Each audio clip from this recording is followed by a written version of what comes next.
Hello, friends. Well, those of you who are as old as I am will remember when the movie Titanic came out, what a cultural and social phenomenon that film was. And along with the film, of course, the song My Heart Will Go On, as sung by Celine Dion. It was a massive hit, and there have been so many covers and arrangements of this piece. But the one we're going to take a look at today is one which has been especially popular on YouTube with over 7 million views. It's the piano arrangement by Katherine Cordova.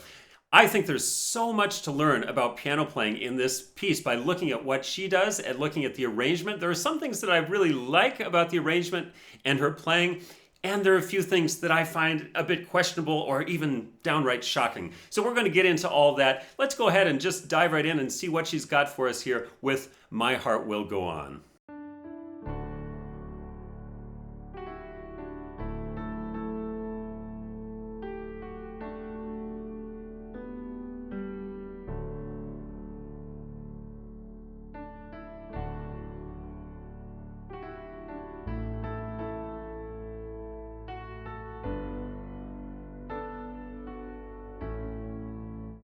Yeah, so, already at the beginning of this piece, there are things that are somewhat unusual about her performance. Some of you may have noticed that she doesn't actually perform this piece in the original key, but rather a whole step lower. Now, that in and of itself isn't necessarily a problem, but it becomes a bit of an issue later on, and we'll get to that. You'll notice as well that she doesn't start with the usual chord that starts this piece. Normally, we have this chord, a minor seventh chord. It has a bit more tension than the regular D major chord that she uses. The D major chord has more of a sense of spaciousness, a meditative sort of quality, which certainly fits with this piece. But I think there's a little too much reliance on that D. And what I would love to hear, for example, so we start on this D chord, and we stay on the D in the bass, what we would call a pedal point. I don't necessarily have a problem with any of that. Then we go through all of this. But here, why not maybe move to the B minor seventh there? It would give us a little more sense of growth in the harmony there and development. And the B moves down so nicely to the A, by the way, which continues on to the G. And so it would just be a great sort of little progression in the chords there. Another thing that I notice in her playing, and this is very, very common in amateur playing, is this tendency to lift up the hands in places where we wouldn't normally do it if we were singing a line. So for example, when she plays here, she lifts the hand and lifts the hand again and plops down the chord. We want to connect all those things. It helps us to create a better line even if you're using the pedal. Very standard amongst sort of professional caliber playing. You'll find everything connected like that. In between the phrases, fine, go ahead and lift the hand. But once you're in the middle of a phrase, as much as you can, keep everything connected, and also really listen on the long notes like this to the connection with the following notes. Sometimes there's a bit of a missing kind of sort of gesture or connection between the notes, and we're going to talk about that more in a little bit. But again, to show you, I lean into this one, and then I have to connect, listen to where the note is, and connect it with the next note so that I don't get sort of out of the blue a random chord. Even at the beginning, going to the downbeat and not da-da-dum. And to here, we're leaning in to the places where we would emphasize those notes if we were singing them. Continuing on. I love the deep bass here. It is really perfect for the sort of spaciousness that a person's trying to capture in this piece. I just feel like the connections after the long notes are often not as good as they could be. That's a beautiful resolution, though, between those two chords. And here, I would love to do like an Irish kind of flute sort of thing. Maybe a sus chord. And continuing on. And by the way, I think in this middle section, a person should feel free to add a few more notes as it develops. So when we get to this spacious with the deep bass, maybe some more notes in the left hand, like this. And listening after those long notes to the connection. All right, let's continue on. And you're going to hear what I'm talking about with this kind of strange key signature thing coming up here in a second. All right, listen to this chord.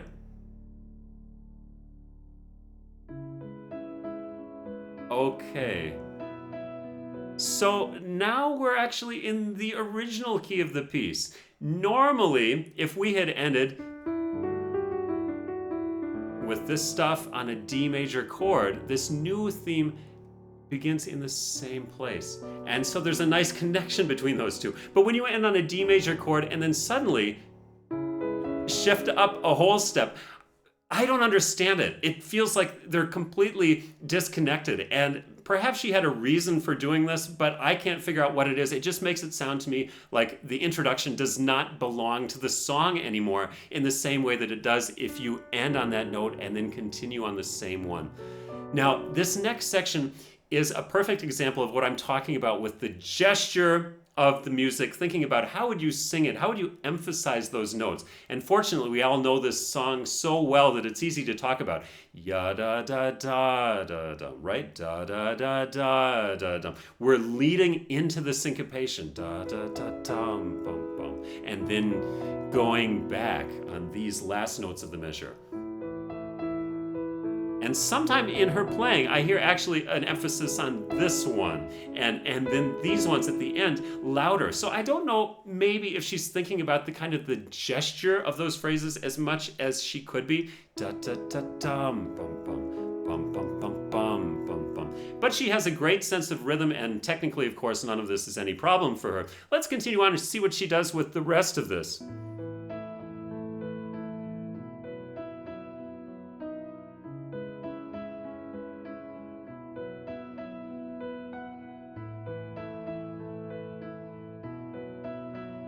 I'm not a big fan of that kind of forward-leaning posture, by the way.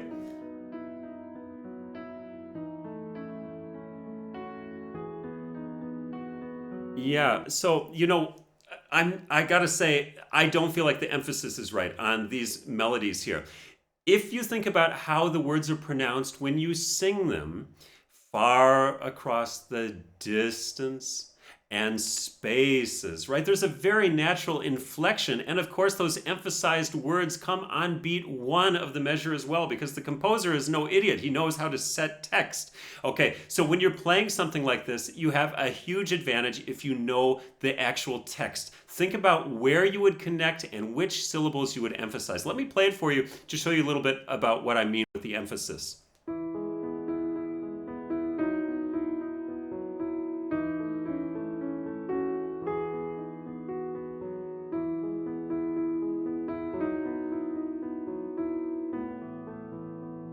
I think you'll hear perhaps a little bit of a difference in that, and I'll leave it up to you to decide whether that's better or not. But I feel like the emphasis here has to be on the da da da da da dum, da da da, and there has to be a natural sort of connection.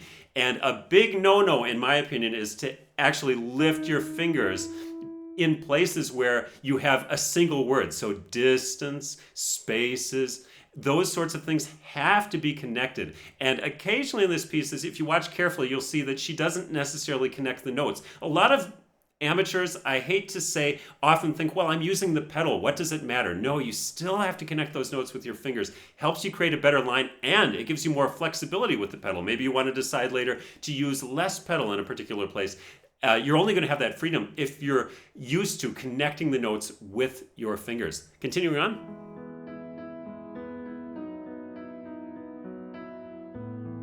Da-dum. Doesn't make sense to me. I love the deep bass though again here, and also leading. So I like to make a big distinction in pieces like this between the things that are sung and the things that are not sung. So when I'm leading into a phrase like ya ta ta ta ta ta ta ta, I would make these less and show now this is sung again. And by the way, with the octaves in this piece, it really, really helps if you don't play them all with 5 and 1, because you're going to be leaping back and forth like this. What a lot of professionals will do is use the 4th finger on the octaves. Look at how I can keep the hand actually in exactly the same place and connect those notes, particularly the top note, which is the one that matters, right? This melody note up here, I can connect with 4 and 5. If I do a 5 and 1, I can't do that. And you'll see her using a lot of 5 and 1 here. And again, you're reliant then on on the pedal to connect everything instead of the fingers. Going on.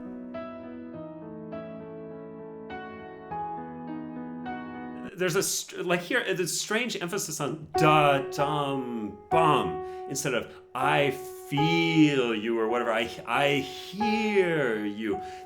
Like I said, that text is such a big clue in knowing how to emphasize these notes. And we have that kind of emphasis everywhere, have it in Chopin and Schumann. It's just that we, most of the time, don't have words to go along with it and make it so easy for us. But here, it's really, really clear what that gesture should be.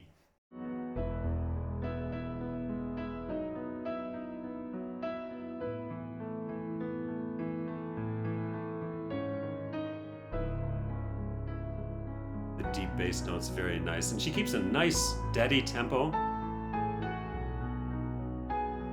So you hear on wherever you are. We get wherever you are. I'm exaggerating, of course, so you hear it, but that just kind of sticks out to me. Wherever, you know, she could do even more crescendo going into that, and then you'll have more room to back off on the next note, which matches with the inflection of the text. Going on.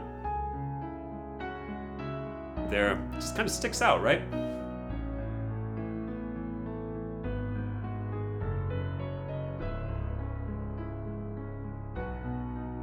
And crescendo. There, again, that out of place accent.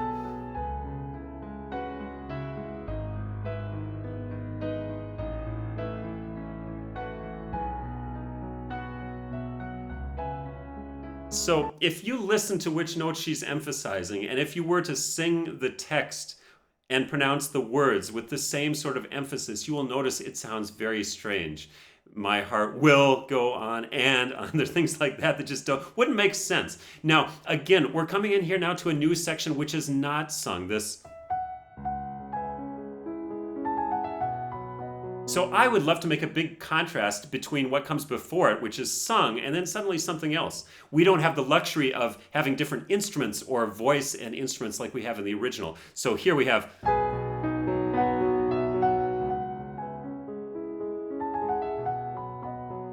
You could make a big color change there to show, okay, this is not the sung music anymore. Just my idea. Let's go on.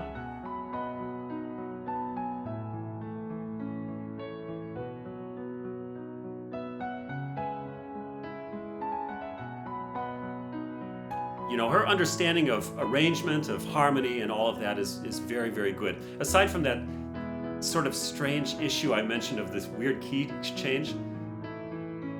Yeah, now, okay, so, you know, what would really help from a technical point of view when you have these da-dum, ba-da-dum, da-da-dum, what we love to do is to drop the wrist on those accented notes, da-dum, and lift them up on the ones that are not accented. This is a basic two-note slur in piano playing. So dropping the wrist here and then lifting, relaxing the wrist, da-da. Number one, it keeps those notes connected. Number two, it gives us the sort of right emphasis that we want when it comes to the sort of the text or the gesture of the phrase.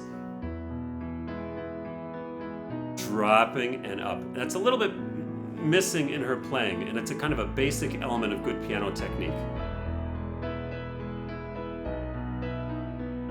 Da-da-dum.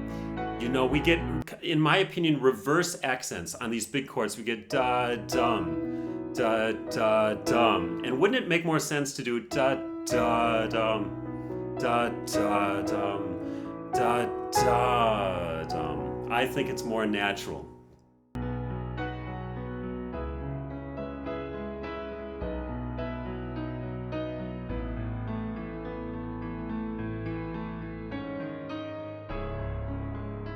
And I'd love to hear, you know, big crescendo here. I think it could be even more, right? More dramatic.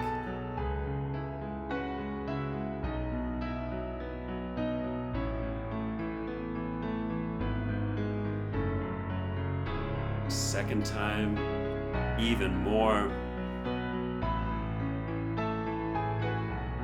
So one of the things you'll notice that's a little bit quirky about her playing are these upward wrist flicks. So you see the wrist go up like this after she plays. Let me put in a screenshot of this here so you see it. Now, the thing is with that, normally we want to do exactly the reverse. We want to lift from the wrist like this, because if we do this, well, that takes energy, right? Whereas if we're lifting from the wrist, that just comes from a natural relaxation of the hand. So this kind of jumping away with the wrist and lifting the wrist like that doesn't really help with the technique, and doesn't really improve the sound or the ease of playing in any way. Going on?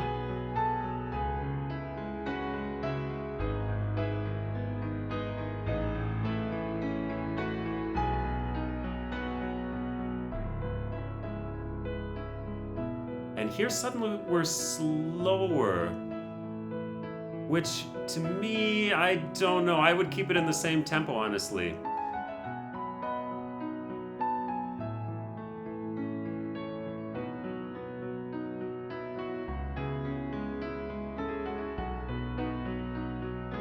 She has very clean pedaling, by the way. No complaints with that. Very nice. Yeah. And she does something here which is actually really nice, which is that when we get to this kind of complex section with all this stuff going on, she really does a good job of showing us which are the important notes and which are the less important ones. So she accents the notes that are sung, so the big ones here, and then less and more and less and more and then less. Okay, that's really, really important, because otherwise, if you don't do that and you just play like this, you get a banging kind of sound. It doesn't sound spacious, it doesn't sound sort of three-dimensional, and you lose all of that warmth in the sound. So I congratulate her. That's really, really nice the way she does that. And in terms of arranging, I think it's perfect. It's great. No complaints there at all. Listen to this. It's a very impressive section.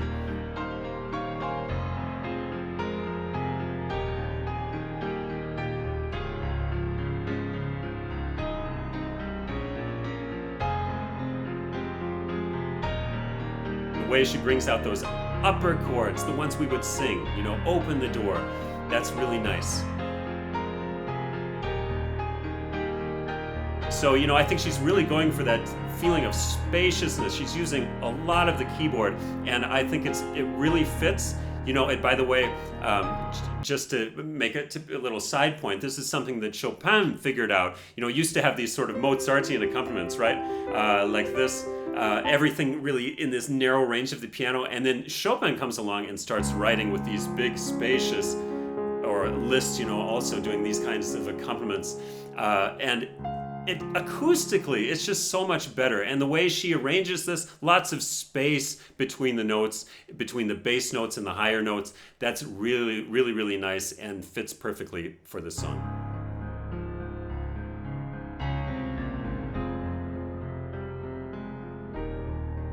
And she's slowing down, of course, which makes sense.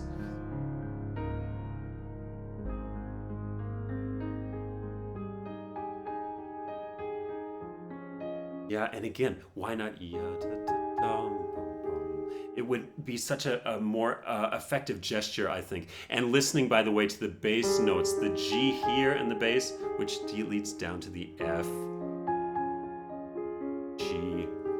So that feeling that line in the bottom really helps with this section as well. So I just think it needs a little bit more attention to the emphasis there. Let's listen to the close.